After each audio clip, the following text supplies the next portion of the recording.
Hello दोस्तों, प्रकाश का जो परावर्तन है ये हमने पढ़ा है। ये प्रकाश वाला जो लेसन है उसका तीसरा वीडियो है। आज हम गोलीय जो दर्पण है वो हमने पढ़ा है और उस गोलीय दर्पण से संबंधित कुछ परिभाषाएं हैं उनका हम अध्ययन करेंगे। तो देखो, जो गोलीय दर्पण है उससे संबंधित कुछ महत्वपूर्ण परिभाषाएं हैं जिनको हम समझते हैं। देखो, गोलीय दर्पण से संबंधित कुछ परिभाषाएं हैं। पहला जो परिभाषा है वो तो ध्रुव है, दूसरी जो वक्रता त्रिज्या है, और तीसरी जो है वो मुख्य अक्ष है, और चौथी जो परिभाषा है वो फोकस है। ये चार परिभाषाएं हैं गोलीय दर्पण से संबंधित जिनके बारे में हम समझते हैं। देखो, हमने पढ़ा है कि गोलीय जो दर्पण होता है उसका कोई भी एक पृष्ठ है वो वक्र होता है, यानी गोलीय होता है। ये हमने एक गोलीय दर्पण हमने बनाया है और इस गोलीय दर्पण का जो परावर्तक पृष्ठ है वो ए और बी है, मतलब ए से लेकर बी तक ये इसका परावर्तक पृष्ठ है। और इस परावर्तक पृष्ठ का जो बीच का बिंदु है, ये बीच का बिंदु है, ये जो बिंदु है वो ध्रुव कहलाएगा। परिभाषा के रूप में हम कैसे लिख सकते हैं, यानी कि गोलीय दर्पण के परावर्तक पृष्ठ के जो बीच का बिंदु है या मध्य बिंदु है उसको हम ध्रुव कहते हैं।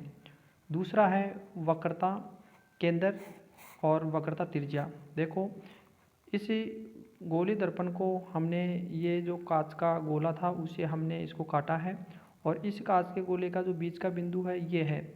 इस बीच के बिंदु को ही हम क्या कहेंगे, वक्रता केंद्र कहेंगे। और इसकी जो त्रिज्या है ये त्रिज्या है, इस त्रिज्या को हम वक्रता त्रिज्या कहते हैं।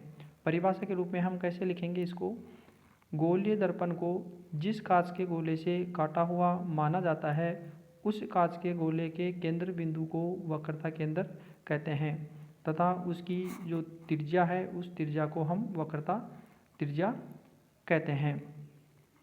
अब इसके बाद में जो है मुख्य अक्ष। मुख्य अक्ष क्या होता है, देखो ये जो आपका ध्रुव है यहाँ पर और ये वक्रता केंद्र है, इस ध्रुव और वक्रता केंद्र को मिलाने वाली जो काल्पनिक रेखा है, जो हम ये काल्पनिक रेखा हमने खींची है, इस काल्पनिक रेखा को ही हम क्या कहेंगे, मुख्य अक्ष कहेंगे। और लास्ट परिभाषा है फोकस। देखो, अगर कोई भी प्रकाश की किरण इस मुख्य अक्ष के समांतर आपतित होती है, प्रकाश की किरण आपतित होती है, तो परावर्तन के बाद में या अपवर्तन के बाद में, ये परावर्तन के बाद में या परावर्तित होकर मुख्य अक्ष के जिस बिंदु से गुजरेगी उस बिंदु को हम फोकस कहते हैं। ये प्रकाश की किरण आपतित हो रही है दर्पण पर और यहाँ से ये परावर्तित होकर इस मुख्य अक्ष के इस बिंदु से ये गुजर रही है, तो ये बिंदु ही क्या कहलाएगा, फोकस कहलाएगा। तो ये हमारे गोलीय दर्पण से संबंधित चार मुख्य परिभाषाएं थी, जिसको एक बार हम फिर से देख लेते हैं। देखो, ध्रुव, गोलीय दर्पण के परावर्तक पृष्ठ के मध्य बिंदु को ध्रुव कहते हैं। दूसरी जो परिभाषा है वक्रता केंद्र, तो वक्रता केंद्र की परिभाषा क्या होगी, गोलीय दर्पण को जिस कांच के गोले से काटा हुआ माना जाता है उसके केंद्र बिंदु को वक्रता केंद्र कहते हैं तथा उसकी त्रिज्या को वक्रता त्रिज्या कहते हैं। फिर इसके बाद में तीसरी है मुख्य अक्ष। गोलीय दर्पण के ध्रुव और वक्रता केंद्र को मिलाने वाली काल्पनिक रेखा को मुख्य अक्ष कहते हैं।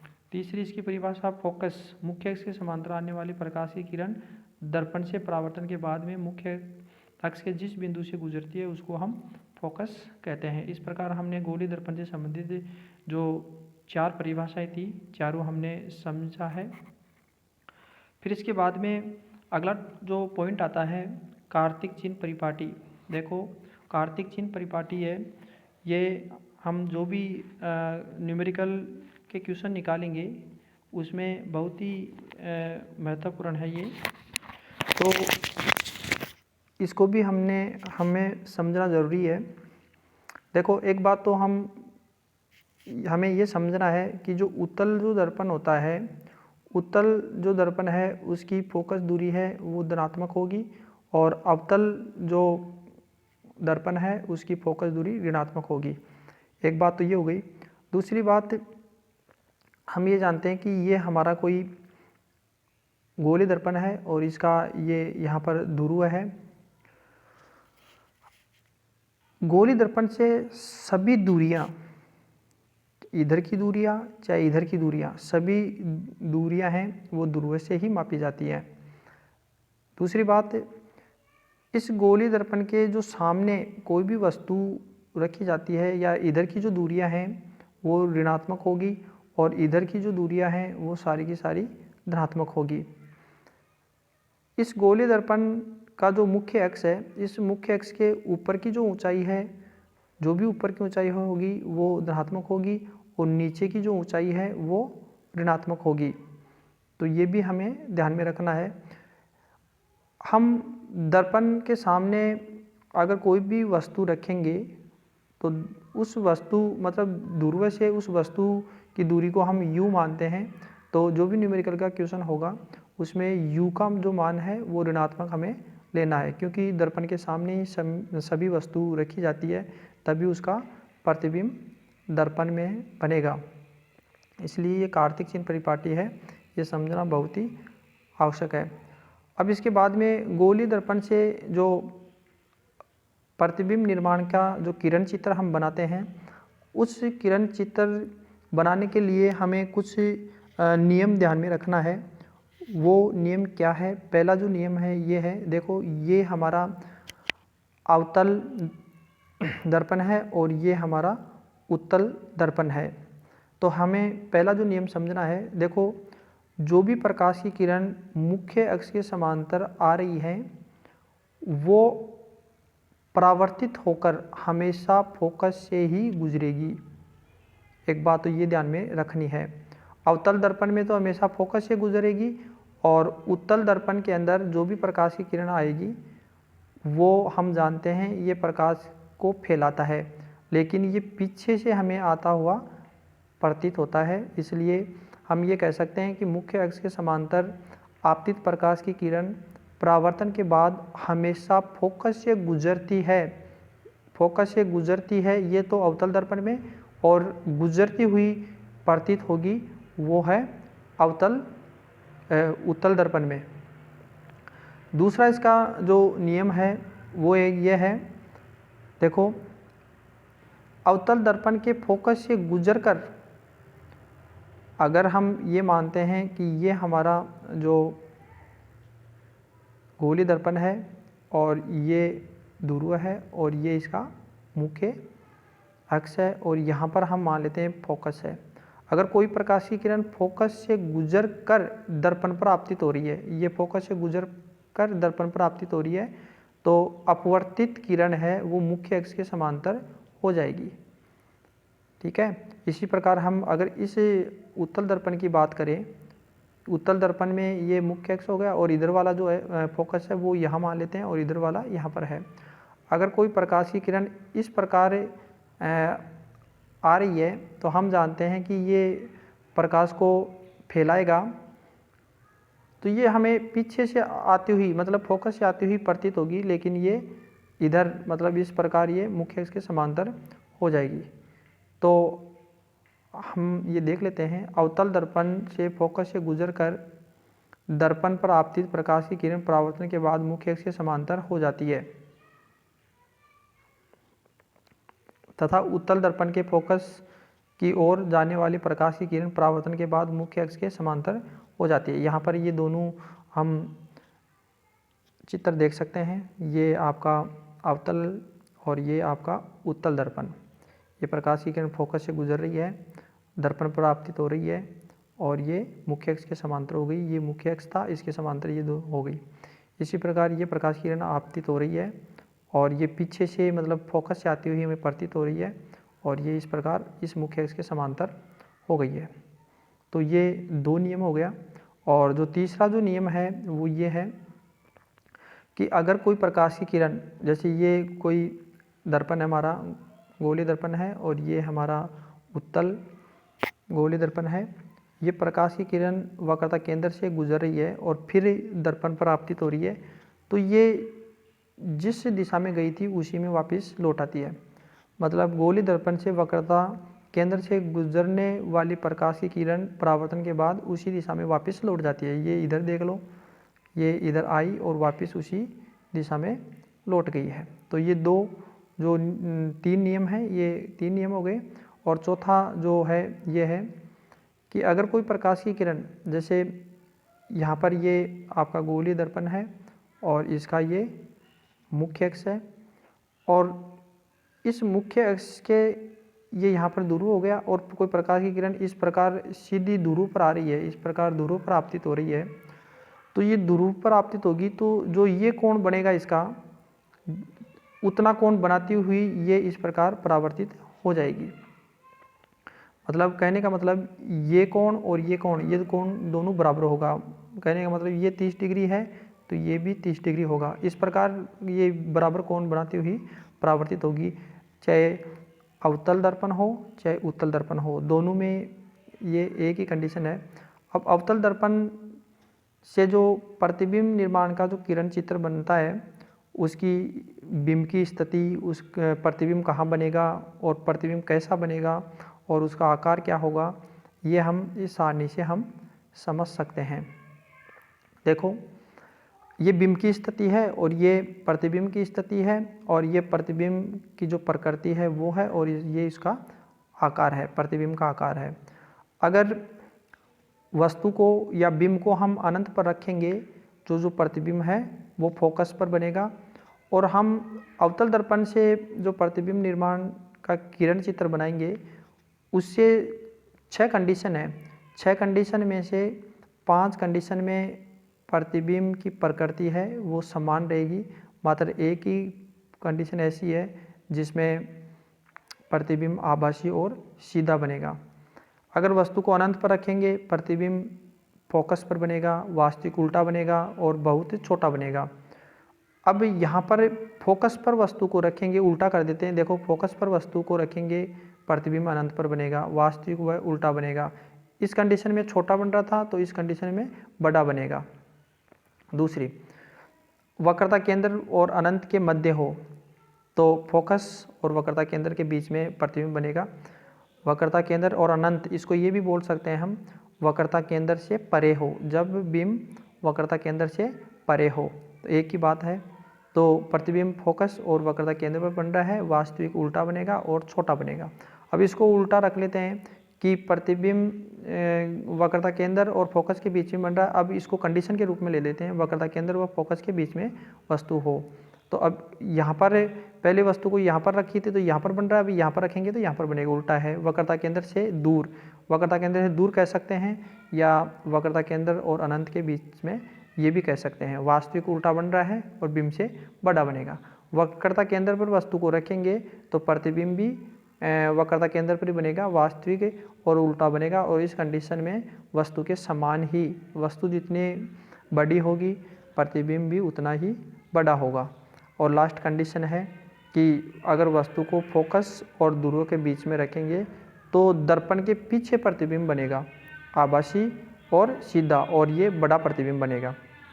तो इस प्रकार हम जो अवतल दर्पण है उससे हम ये प्रतिबिंब का निर्माण कर सकते हैं।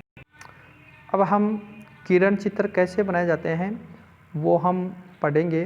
देखो, हमने अभी ऊपर जो कंडीशन थी वो हमने 6 कंडीशन देखी है, अब हम उसको समझते हैं। देखो, पहला है जब बिंब अनंत पर हो। मान लेते हैं हमारे पास ये कोई अवतल दर्पण है, ये अवतल दर्पण हमने बना दिया है और हम यहाँ पर इसका ध्रुव बनाया है और ये इसका मुख्य अक्ष है। यहाँ पर हमने फोकस बना दिया और यहाँ पर हम वक्रता केंद्र भी बना सकते हैं। वस्तु अनंत पर है तो हमें वस्तु का पता नहीं है कहाँ पर है, तो अनंत पर जो भी वस्तु होगी वहाँ से ये प्रकाश की किरण आ रही है और ये प्रकाश की किरण मुख्य अक्ष के समांतर आती है।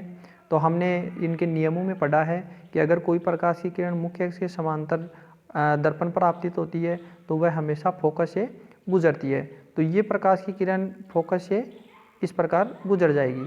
जितनी भी प्रकाश की किरणें आएगी, ये प्रकाश की किरण आ रही है और ये इस दर्पण पर आपतित होकर परावर्तित होकर ये भी फोकस से गुजरेगी, क्योंकि ये भी मुख्य अक्ष के समांतर आ रही है।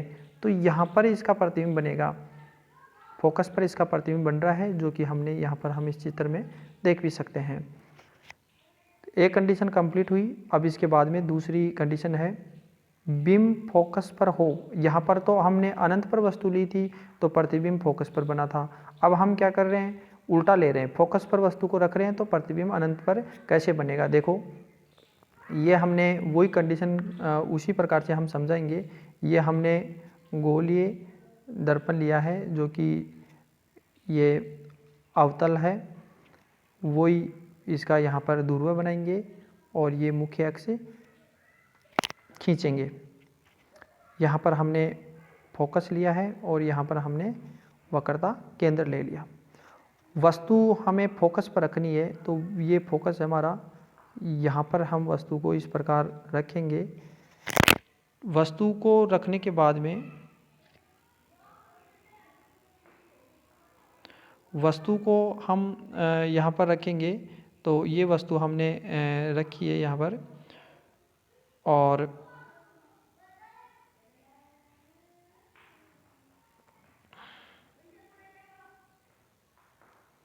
ये वस्तु इस प्रकार रखेंगे हम। अब इस वस्तु से प्रकाश की किरण इसके ऊपर इस प्रकार आपतित होगी, ये इस प्रकार इस पर आपतित होगी। ये भी मुख्य अक्ष के समांतर है तो ये फोकस से गुजरेगी। दूसरी प्रकाश की किरण ये हमने डाली है जो ध्रुव पर है, तो जितना कोण ये बनाती हुई उतना कोण बनाती हुई ये परावर्तित हो जाएगी। मतलब ये दोनों है परस्पर समांतर चलेगी, बहुत दूरी पर बहुत आगे जाके ये मिलेगी तो प्रतिबिंब इस प्रकार बड़ा बनता जाएगा। ये मिली नहीं है, परस्पर समांतर हैं, तो इस प्रकार हम ये देख सकते हैं। ये दूसरा जो किरण चित्र है वो इस प्रकार है। तीसरा है बिंब फोकस व वक्रता केंद्र के बीच में हो, फोकस और वक्रता केंद्र के मध्य हो। तो हमने ये अवतल दर्पण बनाया, उसी प्रकार से हम यहाँ पर ध्रुव है और ये वक्रता केंद्र हमने खींच दिया। यहाँ पर हमने फोकस लिया है और यहाँ पर हमने वक्रता केंद्र लिया है। देखो ये दूरियां हैं वो समान बनाएंगे कि यहाँ से यहाँ तक की दूरी, मतलब जो ध्रुव है और फोकस के बीच की जो जितनी दूरी है उतनी दूरी इन दोनों के बीच में है, क्योंकि हम जानते हैं कि वक्रता त्रिज्या में की आधी हम कर देंगे तो वो फोकस दूरी की बराबर होगा। तो इस प्रकार हम इसको कर सकते हैं। अब वस्तु को हमें कहाँ रखनी है, वक्रता केंद्र और फोकस के बीच में। ये आपका वक्रता केंद्र है और ये आपका फोकस है, इन दोनों के बीच में हमने वस्तु को इस प्रकार रख दी है। अब उसी प्रकार से पहली प्रकाश की किरण मुख्य अक्ष के समांतर आपतित हो रही है और ये हमेशा फोकस से गुजरती है, जो कि हमने नियमों में पढ़ा था, जानते हैं। दूसरी ये प्रकाश की किरण यहाँ आई जो ध्रुव पर आई है और ये जितना कोण बना रही है उतना कोण बनाती हुई ये परावर्तित हो जाएगी। और ये यहाँ पर, मतलब यहाँ वक्रता केंद्र है उसके बाद में ये किरणें मिल रही है तो यहाँ पर ये मिल रही है। अब हम देखते हैं कि यहाँ पर इसका जो बिंब हमने लिया था ये सीधा है और ये उल्टा है, मतलब ये इस प्रकार सीधा था बिंब तो, और ये उल्टा बन रहा है। तो प्रतिबिंब सीधा, बिंब सीधा है और प्रतिबिंब उल्टा बन रहा है और वस्तु से बड़ा बन रहा है। तो ये दूसरी कंडीशन हुई। तीसरी जो कंडीशन है, 3 हो गई है। चौथी कंडीशन जो है वो ये है कि जब बिंब वक्रता केंद्र व अनंत के मध्य हो, वक्रता केंद्र और अनंत के बीच में हो, तो इसी प्रकार हमने गोलीय दर्पण बनाया और ये यहाँ पर हमने ध्रुव है और ये मुख्य अक्ष खींचा, फोकस और ये वक्रता केंद्र। हमने वक्रता केंद्र के बाद में वस्तु रखेंगे तो ये मुख्य अक्ष से समांतर आएगी तो ये फोकस से गुजर जाएगी। दूसरा, ये जितना कोण बनाएगी उतना कोण बनाती हुई ये परावर्तित हो जाएगी और ये इन दोनों के, मतलब वक्रता केंद्र और फोकस के बीच में ये मिल जाएगी तो यहाँ पर इसका प्रतिबिंब बनेगा। जो चौथी कंडीशन हो गई है। पांचवी कंडीशन है वक्रता केंद्र पर ही हम वस्तु को रखेंगे तो वक्रता केंद्र पर ही ये प्रतिबिंब जो बन रहा है वो यहाँ पर हम देख सकते हैं कि वस्तु जो है वो यहाँ पर हमने वक्रता केंद्र पर वस्तु को ली है, ये मुख्य अक्ष के समांतर आ रही है जो कि फोकस से गुजर रही है। दूसरी, ये जितना कोण बना रही है उतना कोण बनाते हुए ये किरणें परावर्तित हो जाएगी, जो वक्रता केंद्र पर ही बनेगा। तो इस प्रकार हम बना सकते हैं। और जो लास्ट इसकी कंडीशन है वो ये है, जब बीम फोकस व ध्रुव के मध्य हो। तो हम इसको भी समझ लेते हैं। ये हमारा गोलीय दर्पण है और ये फोकस था और ये वक्रता केंद्र है। ध्रुव और वक्रता केंद्र के बीच में ये वस्तु रखी गई है। तो यहाँ से ये प्रकाश की किरण दर्पण पर आपतित हो रही है, तो परावर्तित किरण फोकस से इस प्रकार ये गुजर गई। दूसरी प्रकाश की किरण ये आ रही है, जितना कोण ये बन रहा है उतना कोण बनाती हुई ये इस प्रकार परावर्तित हो जाएगी। ये दो किरणें हैं। आगे से देखो थोड़ा गैप हो रहा है इसमें, यहाँ पर देखो ज़्यादा गैप हो गया यहाँ पर। इस प्रकार ये पीछे इसको दोनों को हम बढ़ाएंगे तो ये यहाँ पर ये मिल रही है, तो यहाँ पर ये प्रतिबिंब बनेगा। यहाँ पर देखो ये इस प्रकार बिंब था और प्रतिबिंब भी ऐसे ही बन रहा है। प्रतिबिंब सीधा बन रहा है क्योंकि ये यहाँ पर था, तो यहाँ पर ये सीधा है। दूसरी बात, यहाँ पर ये छोटा था और यहाँ पर ये बड़ा है। ये दर्पण के पीछे बन रहा है इधर, तो ये धनात्मक वो आभासी है। अब हम आगे जो है